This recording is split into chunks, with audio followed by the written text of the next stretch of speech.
علي يقول أقول لك أنا بنج 11 وعندي دمج وهمي. ليش؟ شوف صديقي، لازم تعرف شنو أسباب الدمج الوهمي.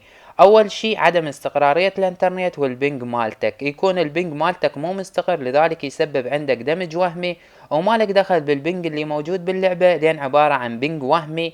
ويعني تدخل تلقاه هنا 70 وتروح تدخل بالجيم تلقاه 20. والشغلة الثانية اللي هي حماوة الجهاز، يعني لما يكون الجهاز مالتك حامي ممكن يسبب لك دمج وهمي.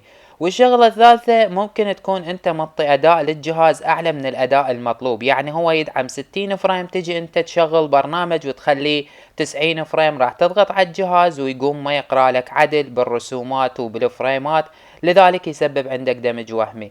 والشغلة الرابعة ممكن يكون بسبب السيرفر. صديقي، السيرفر هو اللي يسبب الدمج الوهمي مرات، لان مرات تدخل انت بسيرفر تلقيه ما بيذر الدمج وهمي، ومرات تدخل بسيرفر عبارة عن دمج وهمي. ليش؟ بسبب اللاعبين اللي موجودين بيه، وصعب انه اللعبة تحل هاي المشكلة. ليش؟ لان البنجات مال اللاعب ما مستقرة ومو كلهم نفس البنج. اتمنى وصلت الفكرة، واذا عجبك لايك ومتابعة، وبكيفك بعد.